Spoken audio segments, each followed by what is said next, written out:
नमस्कार दोस्तों, आपका स्वागत है आपके अपने चैनल स्टडी वाइन्स ऑफिशियल पर। तो आज की इस वीडियो में हम वर्ल्ड ज्योग्राफी का इम्पोर्टेंट टॉपिक भूकंप के बारे में पढ़ेंगे।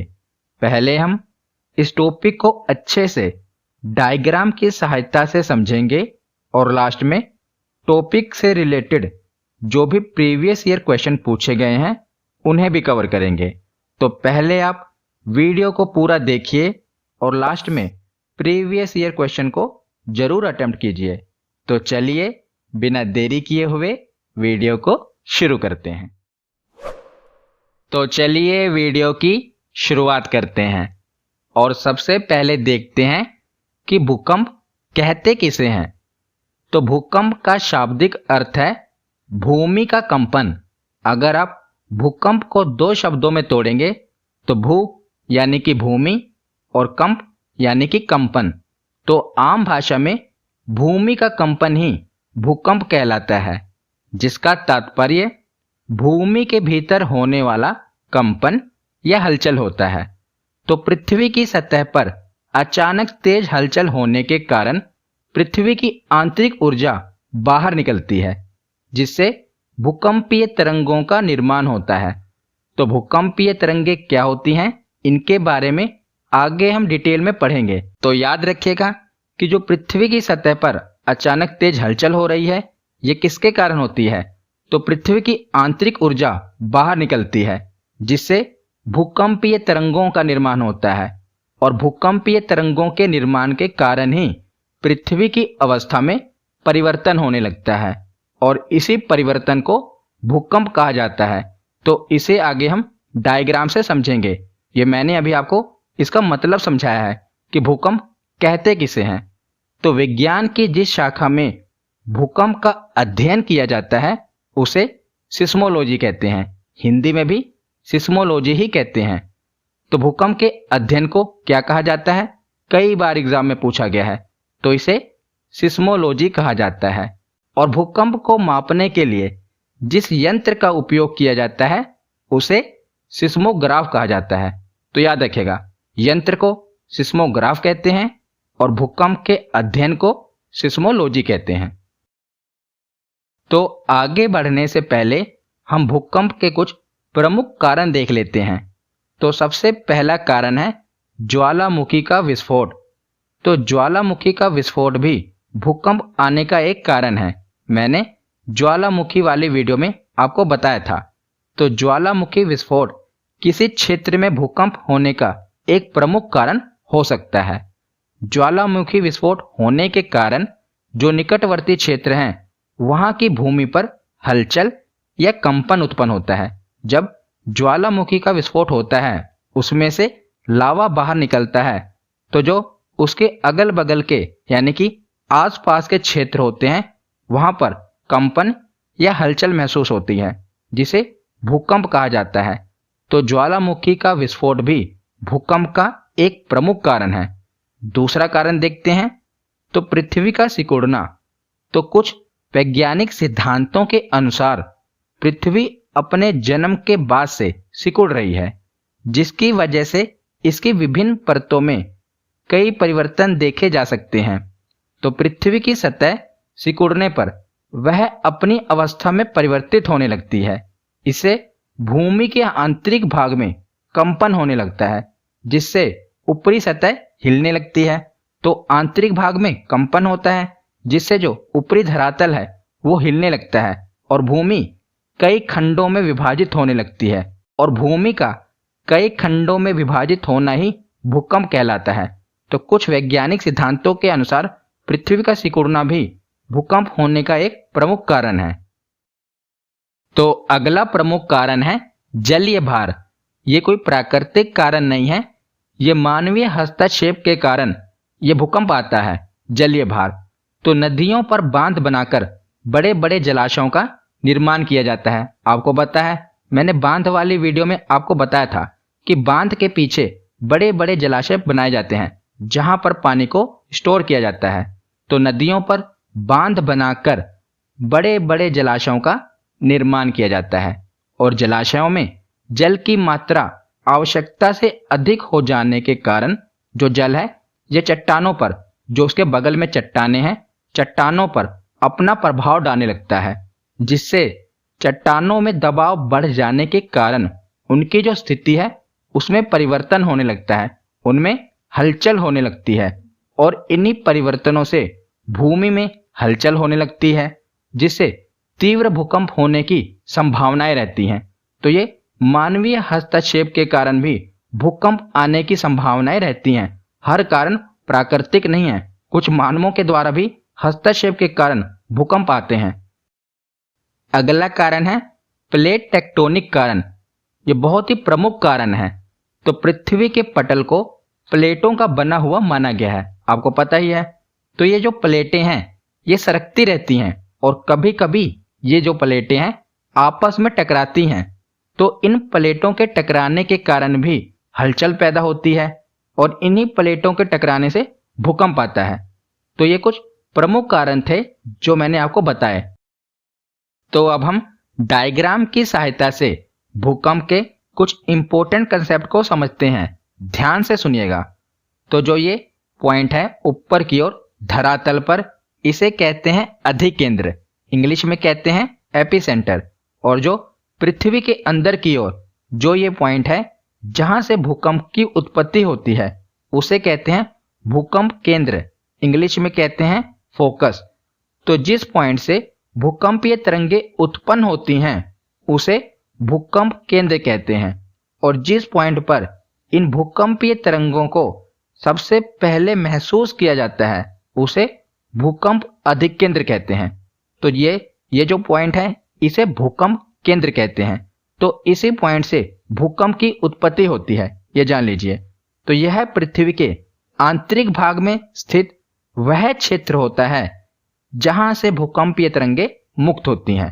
तो इसे भूकंप का केंद्र कहते हैं। तो जब आपसे पूछा जाए कि जिस पॉइंट से भूकंप की उत्पत्ति होती है उसे क्या कहा जाता है, तो उसे भूकंप का केंद्र कहा जाता है और इंग्लिश में फोकस कहा जाता है। तो ये पॉइंट से भूकंप की उत्पत्ति होती है और ठीक 90 डिग्री एकदम सीधा इसके सामने जहां सबसे पहले भूकंप का झटका महसूस होता है उसे अधिकेंद्र कहते हैं। जहां से भूकंप की उत्पत्ति होती है उसे भूकंप केंद्र कहते हैं और जहां सबसे पहले इसका झटका महसूस होता है धरातल पर उसे भूकंप अधिकेंद्र कहते हैं। तो ये 90 डिग्री एकदम सामने होता है भूकंप केंद्र के। तो अधिकेंद्र किसे कहा जाता है? यह पृथ्वी की सतह पर स्थित वह स्थान होता है जहां भूकंपीय तरंगें सर्वप्रथम पहुंचती हैं और वह भूकंप केंद्र के ठीक ऊपर स्थित होता है। भूकंप के कारण सर्वाधिक विनाश भी इसी क्षेत्र में होता है। तो जो भूकंप का अधिकेंद्र होता है यहीं पर सबसे ज्यादा विनाश होता है, क्योंकि यहां पर जो भूकंप की तीव्रता होती है सबसे अधिक होती है। जितना जितना इससे दूर जाएंगे वहां पर उतना ही विनाश कम होगा। पर जो अधिकेंद्र होता है जहां पर भूकंप का झटका सबसे पहले महसूस होता है वहां पर सबसे ज्यादा विनाश होता है, याद रखिएगा। तो इससे पहले हमने पढ़ा कि भूकंप आने के दौरान कई तरह की तरंगे उत्पन्न होती हैं। तो कौन कौन सी तरंगे उत्पन्न होती हैं, अब हम उनके बारे में पढ़ते हैं। तो 3 प्रकार की तरंगे उत्पन्न होती हैं और मैंने इन तीनों को एक साथ कवर किया है और डिफरेंस के साथ कवर किया है ताकि आपको इजीली समझ आए। तो 3 प्रकार की भूकंपीय तरंगें उत्पन्न होती हैं। पहली है पी तरंगें, दूसरी है एस तरंगें और तीसरी है एल तरंगें। तो पी तरंगों को प्राथमिक तरंगे भी कहते हैं, यानी कि प्राइमरी वेव, और एस तरंगों को द्वितीयक तरंगे कहते हैं, यानी कि सेकेंडरी वेव। इसीलिए इसे एस तरंग कहा जाता है और प्राइमरी वेव को पी तरंगे कहते हैं। और तीसरी तरंगे हैं एल तरंगे। इन तरंगों की खोज एच.डी. लव ने की थी, इसीलिए इसे लव वेव्स कहते हैं। तो लव वेव्स को ही एल तरंगे कहा जाता है। लव की शॉर्ट फॉर्म है एल। तो प्राइमरी तरंगों को पी तरंगे, सेकेंडरी तरंगों को एस तरंगे और लव वेव्स को एल तरंगे कहा जाता है, क्योंकि एल तरंगों की खोज एच.डी. लव नामक वैज्ञानिक ने की थी। तो उसके बाद देखते हैं जो ये पी तरंगे होती हैं, इन तरंगों की औसत गति लगभग 8 किलोमीटर प्रति सेकंड होती है। तो ये एवरेज में है 8 किलोमीटर प्रति सेकंड। और पी तरंगे ही सबसे तेज होती हैं और सबसे पहले अधिकेंद्र पर भी यानी कि एपिसेंटर पर भी यही तरंगे पहुंचती हैं। तो एपिसेंटर पॉइंट मैंने आपको बताया था ना कि जहां पर सबसे पहले भूकंप का झटका महसूस होता है, तो सबसे पहले पी तरंगे एपिसेंटर पॉइंट पर पहुंचती हैं क्योंकि इनकी गति सबसे तेज होती है। दूसरे नंबर पे हैं एस तरंगे। तो इन तरंगों की औसत गति लगभग 4 किलोमीटर प्रति सेकंड होती है, ये एवरेज में है। और जो एल तरंगे हैं, इन तरंगों की औसत गति लगभग 1.5 किलोमीटर प्रति सेकंड होती है और ये तरंगे सबसे ज्यादा विनाशकारी होती हैं। याद रखिएगा, एल तरंगे सबसे आखिर में पहुंचती हैं, पर सबसे ज्यादा विनाशकारी एल तरंगे ही होती हैं। सबसे ज्यादा जो नुकसान होता है जान माल का, इन एल तरंगों के कारण ही होता है, इसीलिए इन्हें विनाशकारी तरंगे कहते हैं। किसे? एल तरंगों को। ये सबसे धीमी होती हैं पर सबसे ज्यादा घातक भी यही होती हैं। तो उसके बाद देखते हैं जो पी तरंगे होती हैं, ये तीनों माध्यमों से होकर गुजर सकती हैं, यानी कि ठोस, द्रव और गैस, तीनों माध्यमों से होकर पी तरंगे गुजर सकती हैं। और जो एस तरंगे हैं, ये केवल ठोस माध्यम से होकर गुजर सकती हैं, केवल ठोस, द्रव से होकर नहीं गुजर सकती एस तरंगे। और जो एल तरंगे होती हैं, ये धरातलीय तरंगे होती हैं, क्योंकि जो हम धरातल पर तेज झटका महसूस करते हैं, इन एल तरंगों के कारण ही करते हैं और ये एल तरंगे ही सबसे ज्यादा विनाश करती हैं। तो सबसे कम क्षति पी तरंगे करती हैं और औसत क्षति एस तरंगे करती हैं। और जो एल तरंगे होती हैं, ये अत्यधिक विनाशकारी होती हैं। मैंने आपको पहले ही बता दिया कि सबसे ज्यादा विनाश एल तरंगों के कारण ही होता है। और जो पी तरंगे होती हैं, ये अनुदैर्ध्य तरंगे होती हैं, यानी कि लॉन्गिट्यूडनल वेव्स। आपने साइंस में पढ़ा होगा अनुदैर्ध्य तरंगे और अनुप्रस्थ तरंगे। तो जैसे कि जो ध्वनि होती है वो अनुदैर्ध्य तरंगे होती हैं और जो प्रकाश होता है वो अनुप्रस्थ तरंगे होती हैं। आपने साइंस में इसके बारे में पढ़ा है ना। तो जो पी तरंगे होती हैं, ये अनुदैर्ध्य तरंगे होती हैं और जो एस तरंगे होती हैं, ये अनुप्रस्थ तरंगे होती हैं और एल तरंगे भी अनुप्रस्थ तरंगे होती हैं। केवल जो पी तरंग है जो सबसे तेज पहुंचती है, यही अनुदैर्ध्य तरंगे हैं। और जो भी बातें मैंने आपको बताई हैं पॉइंट टू पॉइंट, इन्हें नोट कर लीजिएगा, ये सभी एग्जाम में पूछी जाती हैं। अब हम आगे देखते हैं। तो आगे अब हम देखते हैं कि विश्व के ऐसे कौन से क्षेत्र हैं जो सबसे ज्यादा भूकंप से प्रभावित रहते हैं। तो पूरे विश्व को 3 भूकंपीय क्षेत्रों में विभाजित किया गया है। मैं आपको मैप की सहायता से समझाता हूं। तो सबसे पहले है प्रशांत महासागरीय पेटी, जो आप देख रहे हैं। तो यहीं पर पूरे विश्व का लगभग 63% भूकंप इसी क्षेत्र में आता है, प्रशांत महासागरीय पेटी में। इंग्लिश में कहते हैं सरकम पैसिफिक बेल्ट।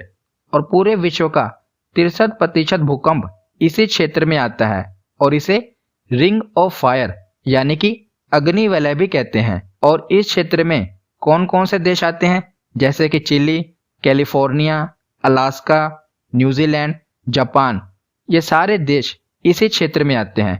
तो याद रखिएगा, सबसे ज्यादा भूकंप किस क्षेत्र में आता है? प्रशांत महासागरीय पेटी, सरकम पैसिफिक बेल्ट में आता है। दूसरे नंबर पर आते हैं तो मध्य महाद्वीपीय पेटी, पूरे विश्व का लगभग 21% भूकंप इस क्षेत्र में आता है, मिड कॉन्टिनेंटल बेल्ट में। और ये इंपॉर्टेंट क्यों है? क्योंकि भारत भी इसी भूकंपीय क्षेत्र में आता है, मध्य महाद्वीपीय पेटी में आता है, इसीलिए इंपॉर्टेंट है, याद रखिएगा। और तीसरा ये जो क्षेत्र देख रहे हैं, ये है मध्य अटलांटिक पेटी, मिड अटलांटिक बेल्ट, जो कि अटलांटिक महासागर में है। तीसरे नंबर पर सबसे ज्यादा भूकंप इसी क्षेत्र में आता है, लगभग 16% भूकंप। तो मैंने आपको प्रतिशत के हिसाब से बता दिया। सबसे ज्यादा प्रशांत महासागरीय पेटी, दूसरे नंबर पर मध्य महाद्वीपीय पेटी और तीसरे नंबर पर मध्य अटलांटिक पेटी में। और साथ ही में एक और फैक्ट याद रखिएगा कि भूकंप आने से पहले वायुमंडल में रेडोन गैस की मात्रा बढ़ जाती है। तो ये एग्जाम में कई बार पूछा गया है कि भूकंप आने से पहले वायुमंडल में किस गैस की मात्रा बढ़ जाती है? तो रेडोन गैस की मात्रा बढ़ जाती है। अब हम आगे देखते हैं। तो आगे है कि भूकंपीय तरंगों की तीव्रता किस यंत्र से मापी जाती है? तो भूकंपीय यंत्रों की तीव्रता सिस्मोग्राफ से मापी जाती है। ये एक मशीन है और इसके 3 स्केल हैं, रिक्टर स्केल, मर्केली स्केल और रोसीफेरल स्केल। तो जिस प्रकार जब आपको बुखार होता है तो बुखार किस यंत्र से मापा जाता है? थर्मामीटर से। इसी प्रकार जो भूकंपीय तरंगे हैं इन्हें सिस्मोग्राफ से मापा जाता है। पर जब आपको बुखार होता है तो डॉक्टर आपको बताता है ना कि कितना बुखार है, 101 डिग्री या 102 डिग्री। इसी प्रकार इसके स्केल हैं। तो जो बुखार मापा जाता है वो थर्मामीटर से मापा जाता है। इसी प्रकार भूकंप सिस्मोग्राफ से मापा जाता है। पर भूकंप आया कितना, ये स्केल के द्वारा बताया जाता है। तो ये 3 स्केल हैं, एक है रिक्टर स्केल, दूसरा है मर्केली स्केल और तीसरा है रोसीफेरल स्केल। पर ज्यादातर जो मान्य स्केल है ये रिक्टर स्केल है। आप न्यूज में भी सुनते होंगे कि कितने रिक्टर का भूचाल आया। तो ज्यादातर जो वैज्ञानिकों द्वारा मान्य स्केल है यह है रिक्टर स्केल। तो रिक्टर स्केल भूकंप की तीव्रता मापने में उपयोगी है और यह एक पैमाना है जिसका पाठ्यांक 1 से 9 तक है। और रिक्टर स्केल पर प्रत्येक अगली इकाई पिछली इकाई की तुलना में 10 गुना अधिक तीव्रता रखती है। तो इसका मतलब क्या है? तो मान लीजिए कहीं पर 2 रिक्टर का भूकंप आया और कहीं पर 3 रिक्टर का भूकंप आया। इकाई तो एक आगे बढ़ी पर जो 3 रिक्टर का भूकंप है ये 2 रिक्टर के भूकंप के मुकाबले में 10 गुना अधिक तीव्र है।